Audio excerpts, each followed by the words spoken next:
Convicted murderer sentenced to life in prison in a disturbing case of intimate partner violence. Fact versus feeling. No matter what was actually happening on the ground, people think crime is going up for every single category we tested. Bridging the divide in the public understanding of crime. And introducing Kristen Kennedy. It's time for a new opportunity. The incoming president and CEO of Windsor Regional Hospital.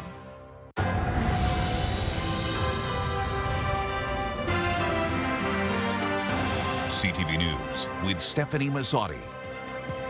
Good evening and thank you for joining us on CTV Windsor and AM 800.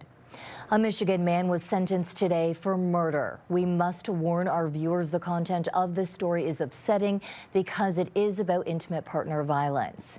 Brian Marbury was sentenced today to life in prison, but not before he stood up in court proclaiming his innocence. CTV's Michelle Molesky was in court all day and joins us this hour. Michelle. Stephanie, 47-year-old Brian Marbury did not testify on his own behalf during his trial this past fall. Today, he spoke to the court for the first time, and while I'm paraphrasing here, he told the family of Sarah Boulay he doesn't know how she died. This is Brian Marbury captured on surveillance video at a motel on Huron Church Road in May 2023. A few hours later, his estranged wife of nearly 20 years, 36-year-old Sarah Boulay, enters the same room. She was never seen alive again. Today in Superior Court, Marbury told Boulay's family, "When I went to sleep, Sarah was alive. When I woke up in the morning, she was not alive." It was the first time Marbury offered his explanation for what happened to Boulay. Marbury was found guilty of first-degree murder by a Windsor Essex jury. This is something that we have to deal with as the virus it is. Fatuma Kusau was a witness at trial and one of 9 people to present a victim impact statement to the court Tuesday. Many family members wearing these purple sweaters with Boulay's face and her favorite quote. Realizing that if you couldn't love, that is the greatest tragedy of it all in life. Marbury never said he was sorry for what happened to Boulay, but admitted to her family he betrayed them when describing Boulay as a gifted and special person. That shows you how much far from reality people who commit these kind of crimes are, that where they don't really own it and take responsibility for it. Sarah Boulay's body was found in a shallow grave, decomposition already starting. Family members told the court it remains traumatizing that they were denied the chance to properly bury Boulay's body in accordance with Muslim culture and tradition. Her kindness and forgiveness were taken advantage of by her own husband, Boulay's sister told the court, and he treated her like garbage to be taken out. Marbury was sentenced to life in prison with no chance of parole for 25 years. His DNA will remain on a Canadian database, and he will have a 10-year ban on owning any weapons when he gets out. Marbury will then be deported to the U.S. Many of the family members thanked police for solving this crime and those in the judicial system for seeing Marbury convicted. The cycle of domestic violence that plagues our society simply has to end. I've had a more than 30-year career.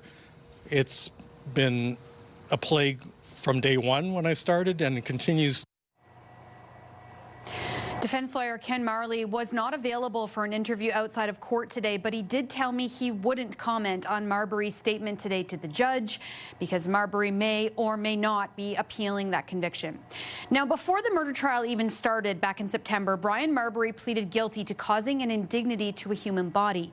He was sentenced to 3.5 years for that conviction alone today, but it will run concurrently against his first-degree murder conviction and sentence of life in prison. Stephanie, Brian Marbury can't apply for parole until 2048. That is 25 years after he was first arrested in June 2023. Okay, Michelle Molesky with our top story tonight. Thank you for this. And as Michelle reported, there were 9 victim impact statements in total, including one that called Marbury's actions callous and unforgivable. You'll find more quotes from family and friends as part of our online coverage at ctvnewswindsor.ca. Windsor police have charged one of their own in regards to a sexual assault investigation. Constable Ali Karhani is facing 2 counts of sexual assault stemming from alleged off-duty incidents involving inappropriate physical contact.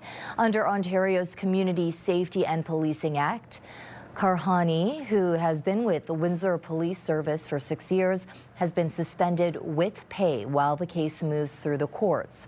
Police say they take the allegations seriously and are committed to being transparent and accountable to the community they serve.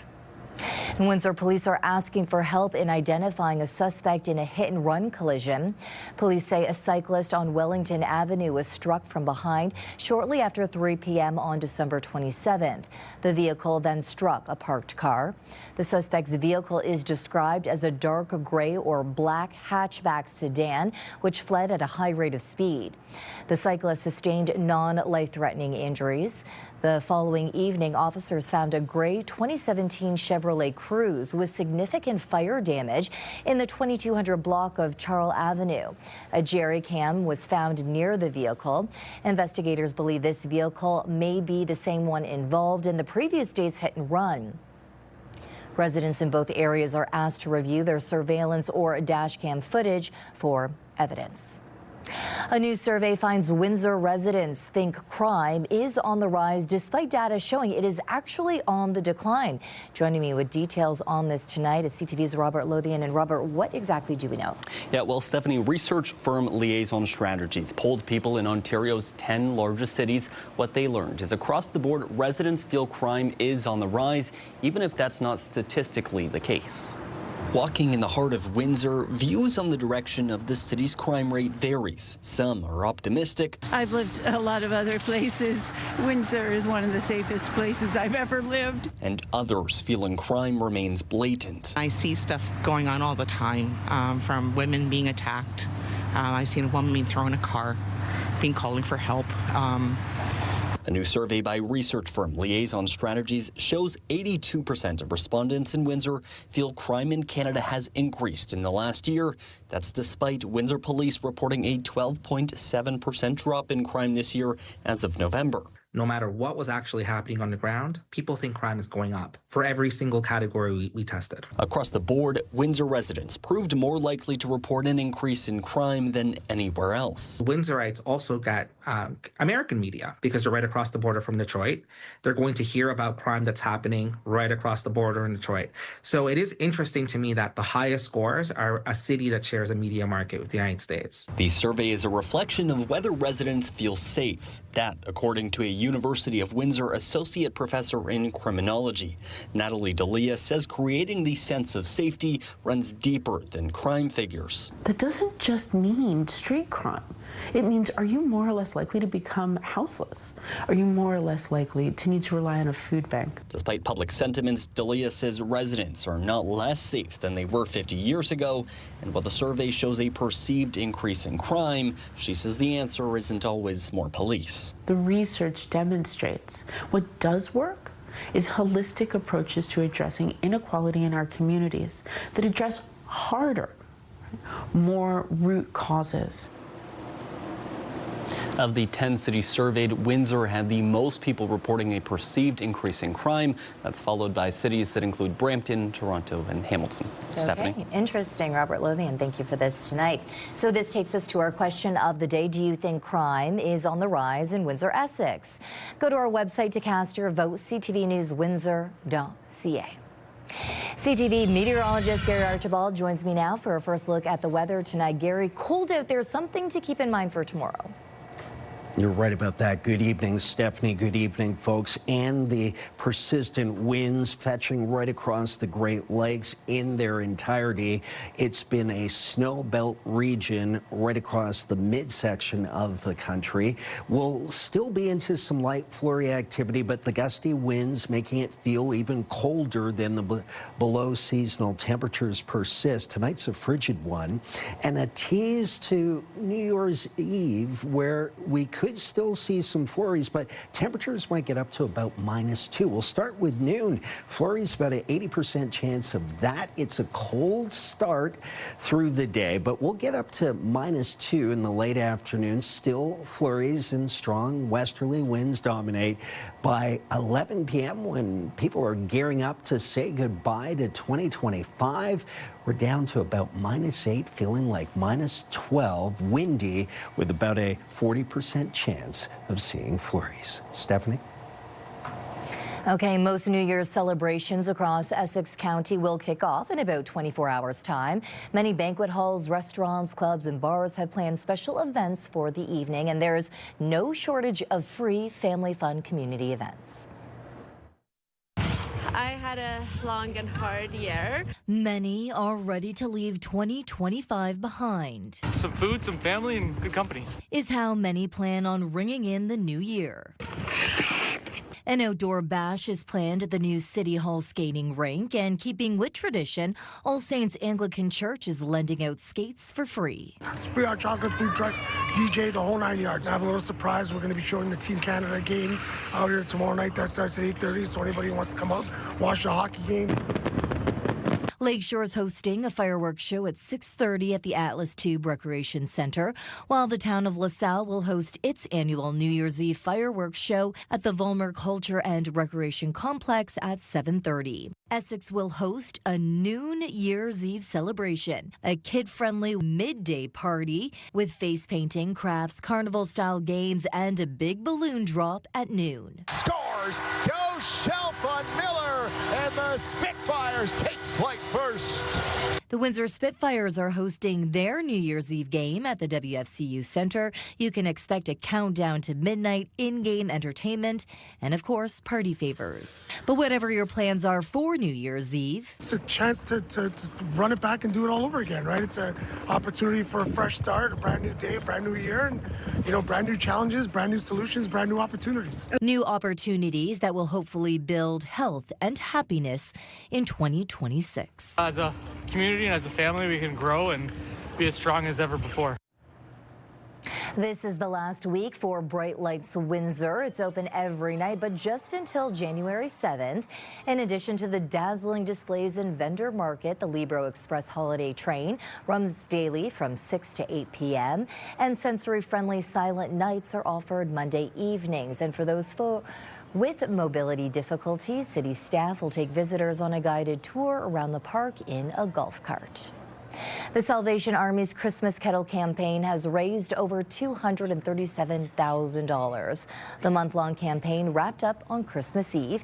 The goal was to raise $250,000 to support local programs that help those facing food insecurity, homelessness, and economic hardship. The Salvation Army had 15 Kettle locations throughout Windsor, Essex this year, positioned mainly in high-traffic shopping areas. As we told you yesterday, Kristen Kennedy is heading from Erie Shores Healthcare to the top job at Windsor Regional Hospital. Today, CTV's Travis Fornham had an opportunity to sit down with her, learn a little bit more about her and what exactly comes next. Yeah, and she says this has been a whirlwind 24 hours, as you can imagine. All positive, she says.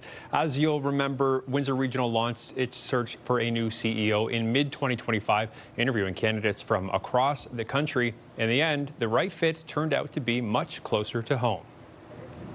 Side by side, Windsor Regional Hospital's present and future walk the halls together. Interim President and CEO Karen Rydell and incoming head Kristen Kennedy. It's time for a new opportunity. Set to take the reins in the spring, it's a new opportunity for Kennedy, but not an entirely new experience. Born and raised in Windsor, Essex, Kennedy has spent the past 5 years leading Erie Shores Healthcare, settling into that role just as the COVID-19 pandemic hit. As many will remember, we in Leamington were one of the hardest hit regions with the agri sector. Those years, she says, pushed her as a leader, forcing quick decisions and constant adaptation. Although it was a challenging time, I wouldn't trade the experience of it and the camaraderie it built with the staff and to be successful. Kennedy takes over at Windsor Regional as the hospital works towards a major rebrand and and the construction of a new acute care hospital, projects she's already been involved with behind the scenes. As Kristen's coming in, it's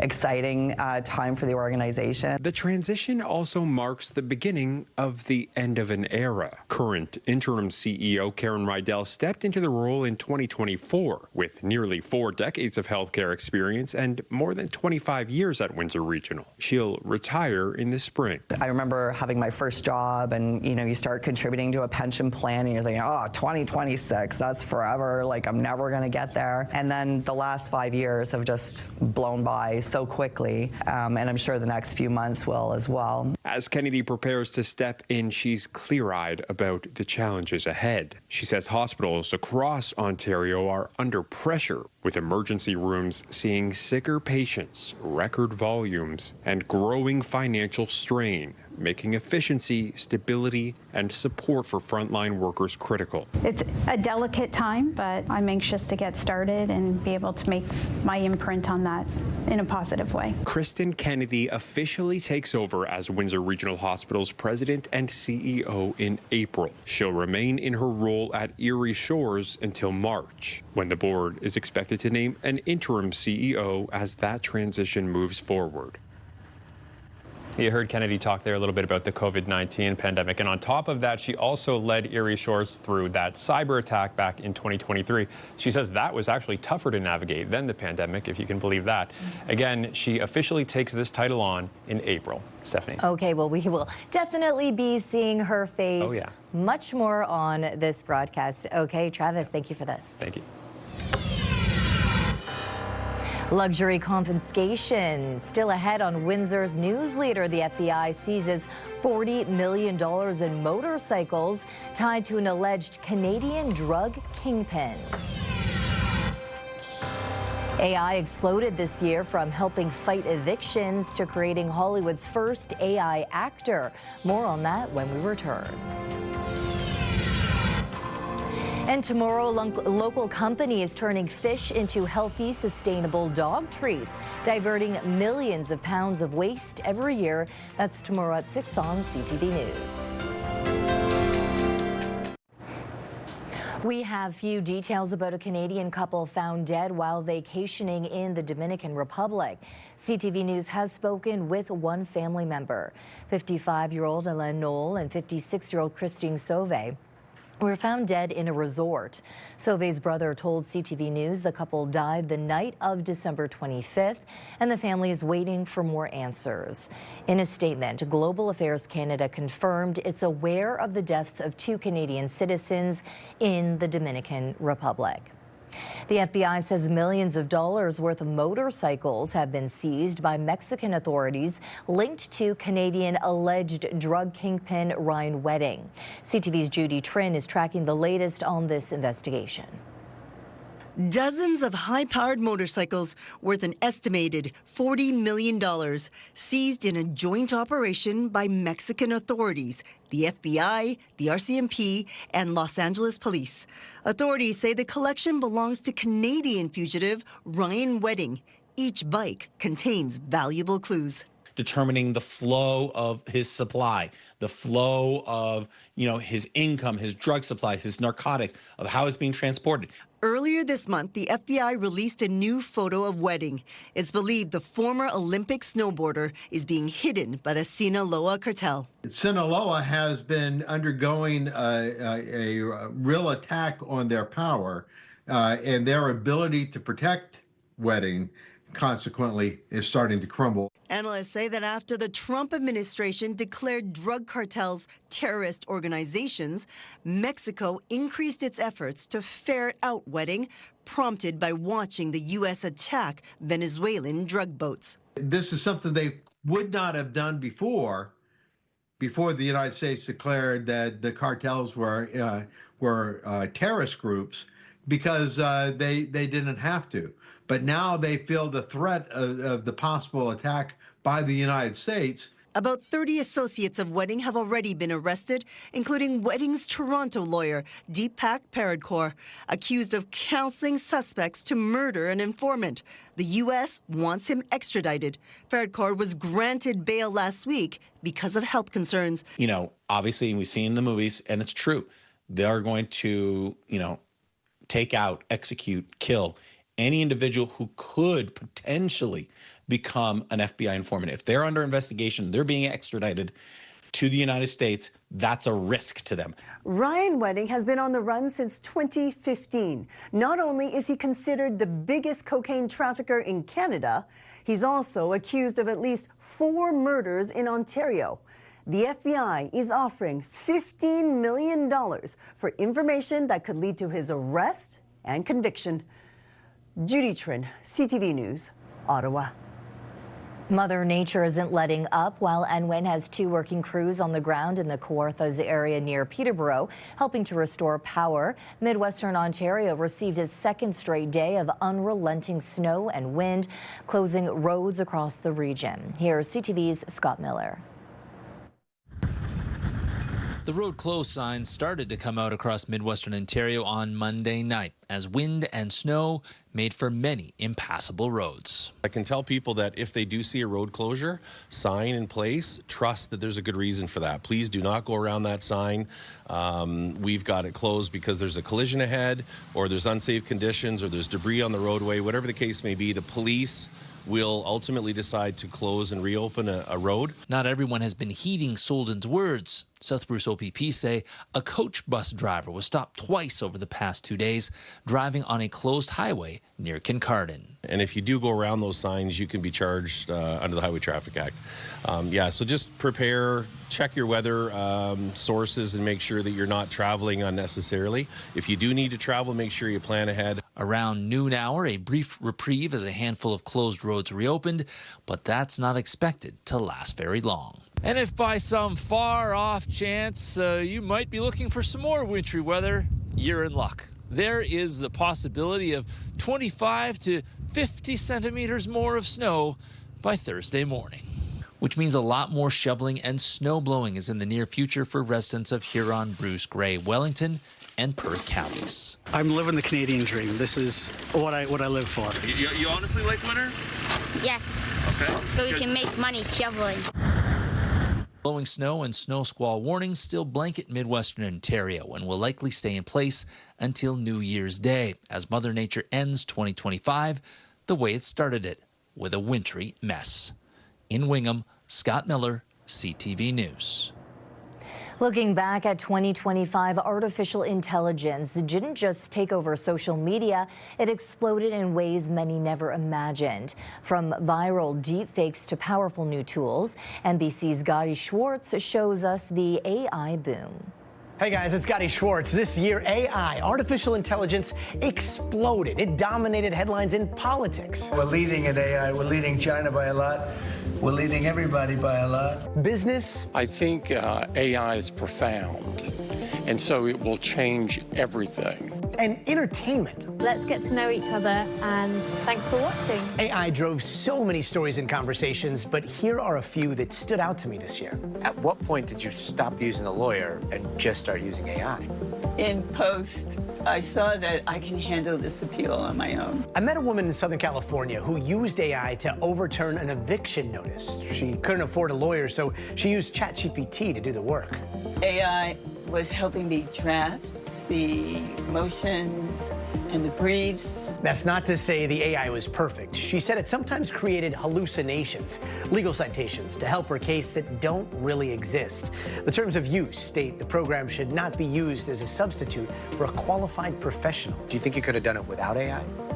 Absolutely not. And want to learn about some legal cases in Arizona? AI may be able to provide the details. The state Supreme Court has created AI reporters to share that information. The justices said that even if she didn't mean to violate the rules, her actions... Why? Why are you doing this? Why? I think it's just an efficient way for us to get news out. A public information officer from the court who designed his digital co-workers told me it takes the AI reporters just minutes to get the job done. Do you see this ever replacing, like, news reporters? I don't think so. And to be clear, everything the bots say is actually written by the justices themselves. Then there was that plot twist in Hollywood where an AI actor caused a stir with stars. Its name? Tilly Norwood, 100% AI generated. Real actors weighing in. Lucy Hale writing disapprovingly no, and Lucas Gage cracking a joke saying she couldn't hit her mark and she was late. The agency that created Tilly says it was built using 10 different AI tools and is trained to perform with nuance, emotion, and consistency. But can she cry on Graham Norton? Of course she can, and it'll be clipped, subtitled, and monetized on TikTok by lunchtime. Finally, we have entered a new era of social media. Horses galloping on the moon, an ice skater twirling in the mountains, and dragons? These are videos created by OpenAI's new text-to-video model called Sora. It allows users to create high-definition videos from simple text prompts. I tried out the app and made something extra special for the holidays. We are 470 feet above the heart of Manhattan, standing on the platform right above the famous New Year's Eve ball. Look at this view. Times Square glowing beneath us, the Hudson on one side, the East River on the other. Thankfully, AI Me is not afraid of heights. Looking ahead to 2026, we're going to continue to watch how AI is transforming your world.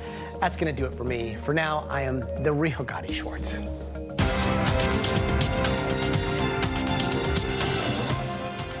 Canada's main stock index finished lower with the TSX sliding 30 points. On Wall Street, the Dow fell 94. The Nasdaq was off 55. The dollar saw a slight loss. Gold was up almost $43 and oil was down 13 cents a barrel. Coming up, the Canadian business bucking the tariff trend and now going global. Let's look at our CTV News weather snapshot. Thanks to Mark Hewer for always sending in great work, just like this night sky image. Just ahead, will a chilly, windy, and flurry-filled New Year's Eve be in store? My forecast has the answer coming up in just a few minutes.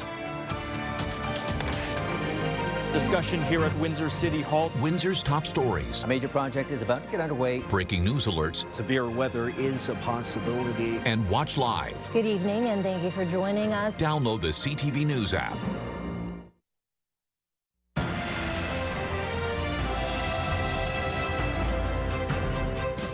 Beautiful sky, but bitterly cold out there. Gary joins me again. And Gary, we talked earlier in the show, so many events going on New Year's Eve and outdoor events. How should people be prepared? Dressed with the mindset that it's going to be cold, feeling even colder because of the winds. They won't be as strong as they've been over the last couple of days, Stephanie, but wind chill values in that -12 to -18 range through tonight into tomorrow morning. Again, very cold, even colder for New Year's Day, especially in the morning and very late night. I'll talk more about that in just a moment. Today was yet another day below seasonal, near 4 degrees below seasonal for a daytime high. And when you reach a high of about -4 and the winds are quite strong out of the west, it feels like about -11 right now, -12. The air quality hasn't been an issue. It was mostly cloudy with some peaks of sunshine, but it's really been about the winds, and they've gusted as high as 80 kilometers per hour at the airport in Windsor, even higher along the north shores of Lake Erie. I still think 40 to 60K winds are possible, especially if you live in Amherstburg, Leamington, Kingsville, Pelee Island, really getting hammered by those winds. The wind chill, when you factor it in right now, it feels like about -11 at the airport in Windsor under cloudy conditions. Similar sky cover in Chatham-Kent. Colder the feel at -13. It's warming up in BC and southern Alberta. It's 8 degrees on the plus side in Calgary. But as you head further east, -14 in Thunder Bay. And of course, we're nearing that -5, -6 mark within the next hour. Look at all of that lake effect snow streaming off all of the Great Lakes. And for us, even some lake enhancement coming off of Lake St. Clair. Now, the lake Huron setup is what we're most concerned about for travelers over the next little while. They've been hammered anywhere from Goderich towards Southampton, Hanover, looking at 40 centimeters of snowfall by the time this elongated event that's lasted since Sunday is over. Some areas even closer, like London and Strathroy and Stratford, Ontario, are going to see close to 20 centimeters plus by the time Thursday morning rolls around. Tonight, we're between -4 and -5 through to about 10, 11. We are cold through the overnight. We'll see an additional 2 centimeters possibly by tomorrow afternoon. The westerlies will be sustained at 30K. New Year's Day starts off with some light flurries and then clears, sunny through the afternoon, but a cold -6 is the high. Flurries Friday, a break Saturday. We'll go to +1, then -1. Sunday, Monday, Tuesday, -1, +1, -1. We're stabilizing near the freezing mark, so that means we're getting slightly milder. But we've got a couple of days more of some snow and frigid air in place.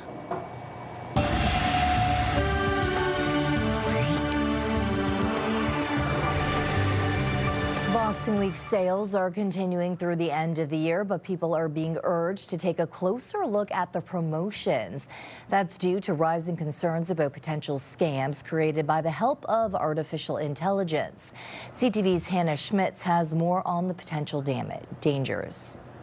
'Tis the season for scams. If they're sending an odd link or they're asking you to, gather some weird information, then you know that that's a red flag that should be popping up. Each year, there's a spike in fraud during the holidays, especially scams targeting shoppers, according to the Better Business Bureau. Boxing Day deals, they're tempting, and scammers, they count on it. Watch out for too good to be true deals. Really, at the end of the day, it's that old adage. Dennis says fraudsters use social media to lure bargain hunters, tamper with gift cards, and trick people into sending personal information. Scammers are always creating new and improved lookalike websites.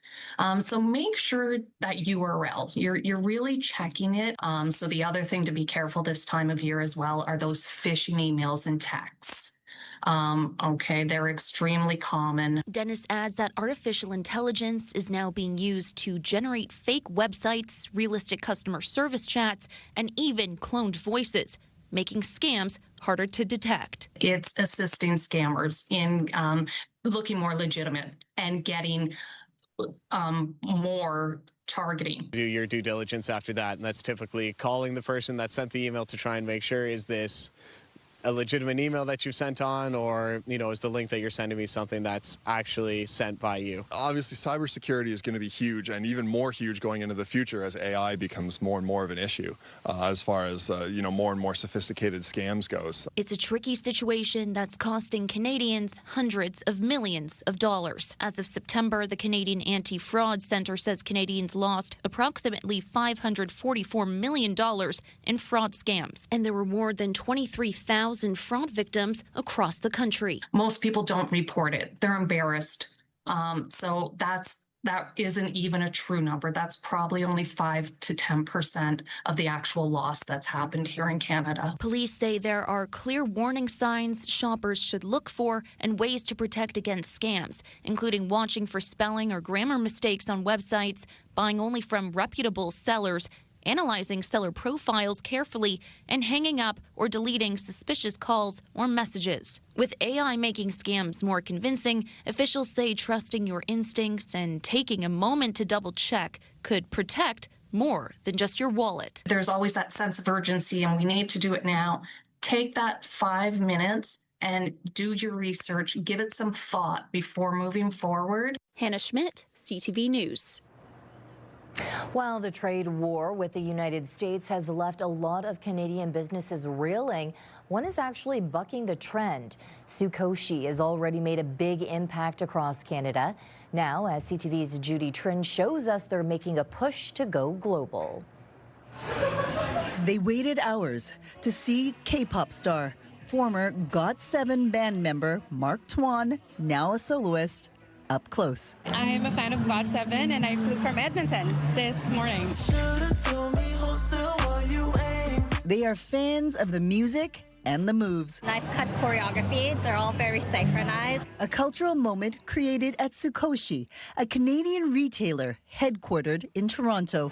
K-pop fans have become loyal customers. 70% of the beauty products on the store's shelves are from South Korea. I was definitely more interested in it when K-pop started booming as well, right? Like BTS or Blackpink, they started getting really popular. So everyone was like, oh, these people are so beautiful. Tsukoshi has 16 stores across Canada, but the CEO has bigger ambitions. One of the things as Canadians is we're very humble in what we do. And for me, I just want to show that, Asian beauty has a global presence. And there's so much runway in the U.S. for this. You heard her. Tsukoshi is opening on the Upper East Side. In September, undaunted by a trade war, Tsukoshi opened a store in New York. Next year, it has plans to expand to 40 stores.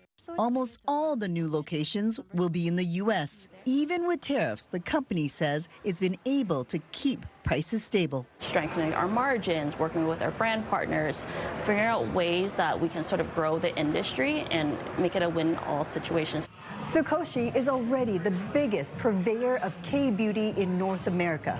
The company wants to be the Canadian equivalent of Sephora, based here, but with a global footprint. Judy Trin, CTV News, Toronto. Do you know which car brands are the most reliable? Still to come, the latest rankings from Consumer Reports.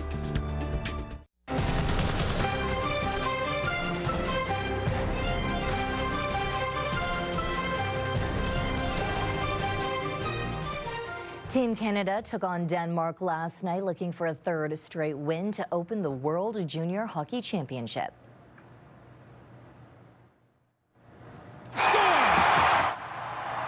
Canada scored on an early power play and went on to dominate the game. They beat Denmark 9-1 with star forward Gavin McKenna notching a hat trick. The team will be back on the ice tomorrow to play Finland. Following fan complaints, FIFA's president Gianni Infantino is defending World Cup ticket prices, pointing to heavy demand.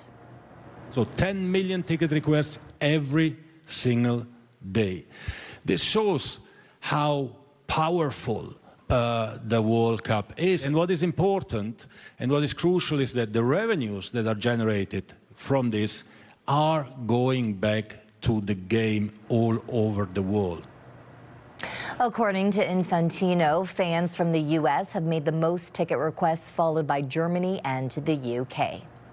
Buying a new car isn't cheap these days. Consumer Reports reviews which brands give you the best value for your money, and the nonprofit has a list of what they say are the most reliable brands. Here's CTV's Pat Foran.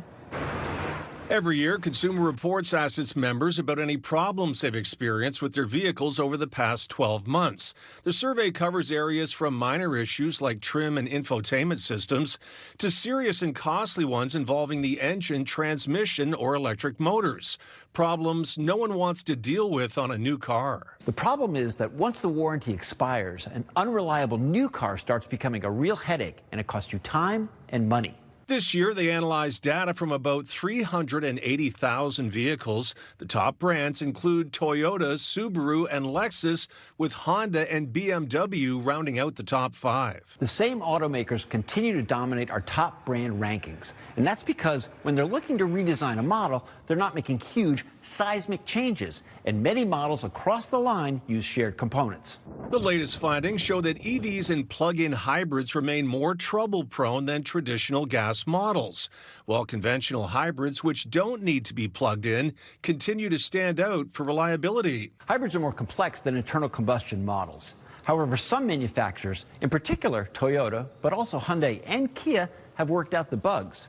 And in some cases, the reliability of the hybrid models is similar to or even better than the regular versions. Along with better fuel economy, researchers found hybrid versions often deliver a smoother driving experience than traditional gas models. Pat Foran, CTV News. This is your CTV Windsor Our Community Calendar. The Brentwood Dream Hope Lottery is back with your chance to win big while changing lives in the community. For details, visit BrentwoodLottery.com. Play responsibly. See you next time on Our Community. Lottery players across Canada will be imagining the freedom tonight. A massive $80 million Lotto Max jackpot is up for grabs this evening after Friday's draw saw the main prize go unclaimed for a fifth straight time. There are also 49 $1 million prizes available to be won. The residents of St. John's may feel like they have won the lottery. A fast food chain recently opened and the lineup to try it is clogging up the streets and causing traffic chaos. Here's CTV's Garrett Berry. A parade of red brake lights have taken over this stretch of a major thoroughfare outside of St. John's. Cars lined up down the street for a third day running, waiting for a Taco Bell meal. Delicious. Hopefully it tastes as good as they say. How long did you have to wait? Half an hour. Not too bad. 1:30, 1:58 now. Got the food. Since 1:34. Since 1:34. Do you think it's going to be worth it? Definitely. It better be. It's just something different, something we haven't had in a long time. It was here a couple years ago, came and gone, but nice to have again, see? No, it's not the first time the restaurant has come to this province, but this reception has been staggering. Over the weekend, some reported waiting hours just for a taste. My son's birthday's New Year's Day. He wanted some. The lineup seemed pretty good today, so I said, okay, I'd get in the lineup for him to have a try. The city of Mount Pearl has been forced to implement some traffic measures to help manage this lineup. They've banned left-hand turns in or out of the Taco Bell restaurant itself.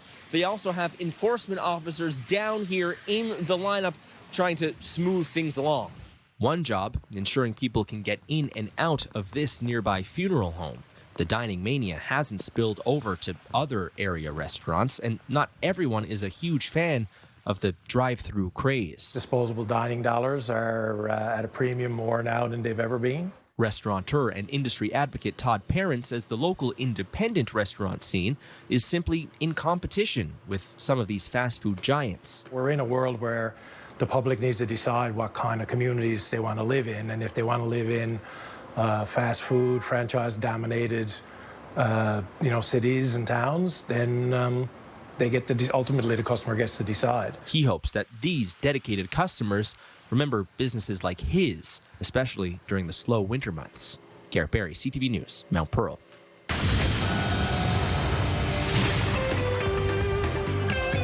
Forbes magazine says Beyonce is the latest musician to become a billionaire. Give me my check. Put some respect on my check.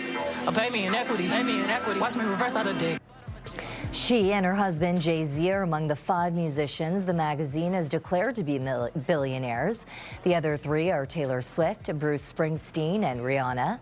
Forbes says most of Beyonce's wealth comes from her music catalog and global tours.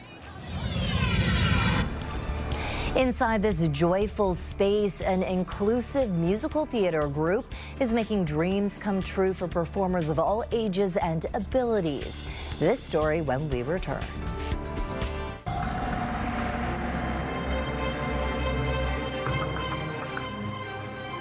Gary, a friendly reminder to use salt or sand. I've noticed some areas on sidewalks, driveways still slippery out there. Yes, you're right about that. Some black ice, certainly an issue. It continues to be cold enough to see that ice forms stay icy, obviously.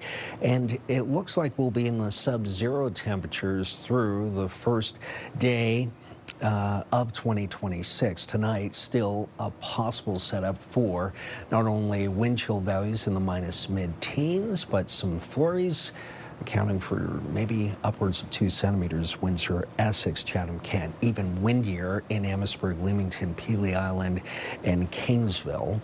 The first day of the new year, -6.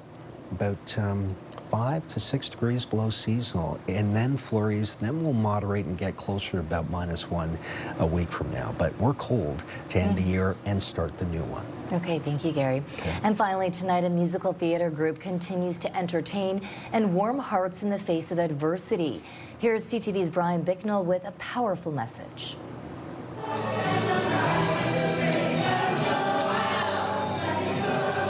For From inside this North London church, the sounds of pure joy.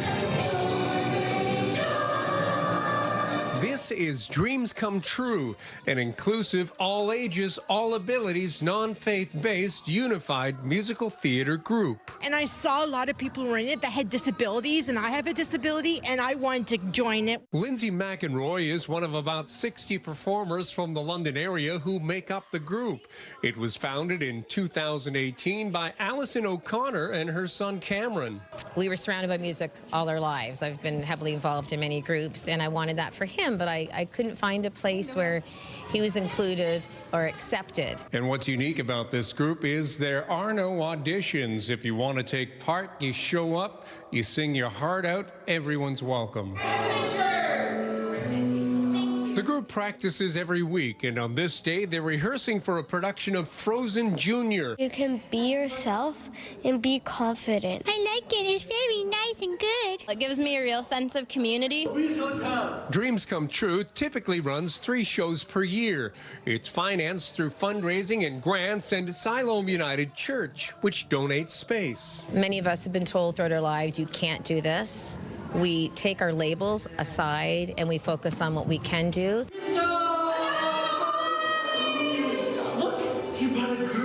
You can find out more about the group on its website, dreamscometruemusicstudio.ca. Brian Bicknell, CTV News. Oh, this is so lovely. You can really see the joy in their faces. Yes, you're right about that. I love seeing people doing creative things, and she said something very interesting about moving labels aside and focusing on what we can do, and I think we can all live by that. Oh, definitely. On behalf of our dedicated team here at CTV News Windsor, thank you for watching. For updates throughout the evening, go to ctvnewswindsor.ca. We'll be back with your only late night look and local weather at 11. Do take care. Good night.